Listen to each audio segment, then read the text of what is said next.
Siamo qui con il maestro Pierre-Michel Vignon e una parte della classe che sta seguendo la masterclass di 5 giorni che si tiene a Pordenone nella sala Teresina de Ganna attigua al cortile della biblioteca. Approfittiamo dell'occasione per invitare il pubblico pordenonese ad assistere al concerto finale dove il maestro Vignon suonerà un repertorio a 2 arpe con una sua allieva che ha studiato a Strasburgo in conservatorio con lui e che è italiana, Elena Vallebona, e poi gli allievi della masterclass. Passo direttamente la parola alle ragazze che hanno delle domande da porgli. Io vorrei chiedere al maestro, secondo lui, qual è il valore dell'essere musicista oggi? La valeur d'un musicien aujourd'hui, je crois, est de plus en plus grande parce que le monde a besoin de plus en plus de beauté, puisque malheureusement, le monde connaît de plus en plus de choses vilaines en ce moment. La dégradation du climat, les guerres, les populations qui sont obligées de fuir leur pays parce que ces pays deviennent inhabitables, inhospitaliers, que les artistes auront une part de plus en plus importante car il faut donner de la joie, du plaisir et du rêve aux populations, même aux populations défavorisées, il faut les aider.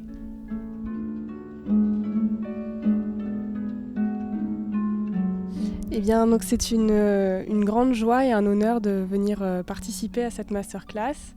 Donc je viens de France et c'est un vrai plaisir d'être présente ici en Italie pour étudier auprès de vous. Merci beaucoup. Je viens pour leur faire part de tout ce que j'ai pu découvrir au cours des 40-45 années de métier que j'ai derrière moi et leur apprendre à travailler le plus facilement possible, mais avec le meilleur résultat possible. Voilà, donc c'est un plaisir de transmettre ce que j'ai appris. Allora io volevo fare una domanda magari un po' più simpatica, così. E quindi magari volevo chiedere se il maestro poteva condividere degli episodi, magari il concerto più bello, se la sente quello, chi lo sa, più brutto, e di sicuro uno, se la sente, e di sicuro però quello in cui è successo qualcosa di buffo. Le plus beau concert que j'ai pu faire, c'était dans ma jeunesse, un concert où on avait joué les Goureux Leaders de Schoenberg avec Sergio Ozawa à la direction. Il y avait Jesse Norman et d'autres très très grands musiciens. C'est une œuvre magnifique, un énorme orchestre, ce sont 2 orchestres. Et pour moi à l'époque c'était vraiment très très impressionnant, c'est un des plus beaux souvenirs musicaux que j'ai pu avoir. Et puis une anecdote très amusante, pendant un temps nous avions un chef d'orchestre, un directeur à l'orchestre qui était une personne très sympathique mais très distraite et nous devions jouer une pièce de Gustav Mahler avec une chanteuse et il est arrivé, il marchait toujours très vite, il est arrivé tout seul sur la scène sans se rendre compte que la chanteuse n'était pas avec lui. Il est monté sur l'estrade, il a voulu nous faire partir et le premier violon, le concertmeister, lui a dit « Maître, la chanteuse n'est pas sur scène ». Il est ressorti aussi vite et il est revenu en tenant la chanteuse par la main. Et ça, c'était vraiment un épisode très très amusant, vraiment.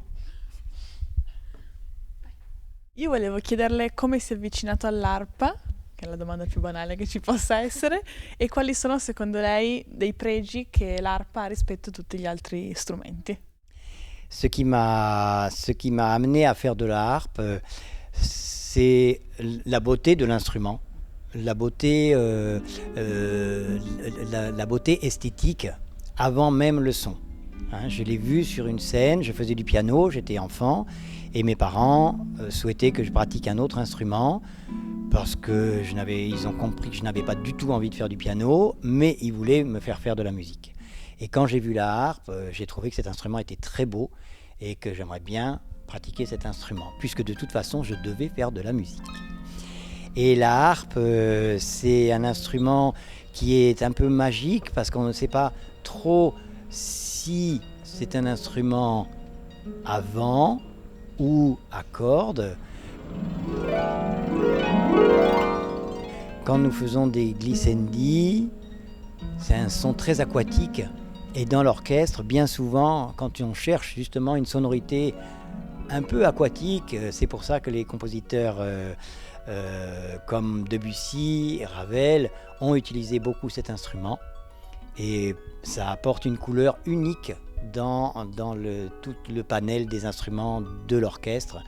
Et certaines pièces, justement, de Ravel ou Debussy jouées à la harpe sont encore plus belles qu'au piano parce qu'il y a comme une dématérialisation du son.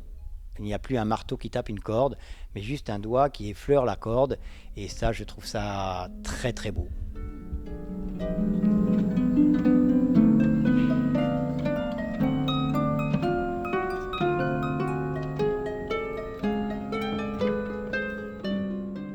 Io vorrei chiedere al maestro se dovesse scegliere 3 pezzi che lo hanno formato particolarmente a qualche punto della sua carriera, quali 3 pezzi sceglierebbe e perché?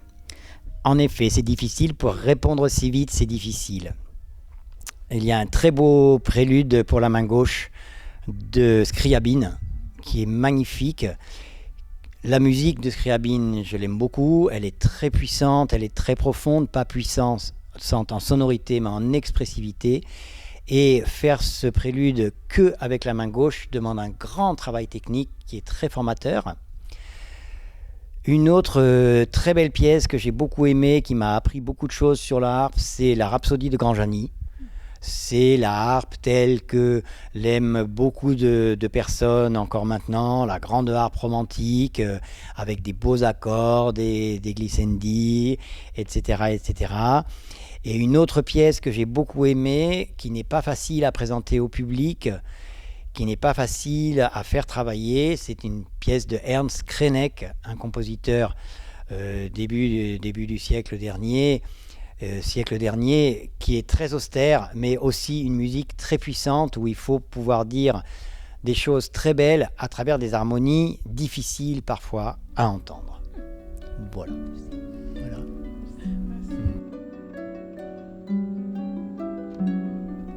Alors merci pour l'attention que vous portez déjà pendant cette première journée et pour les jours que l'on va passer ensemble à continuer à progresser tous ensemble puisque par vos questions vous me faites progresser moi-même.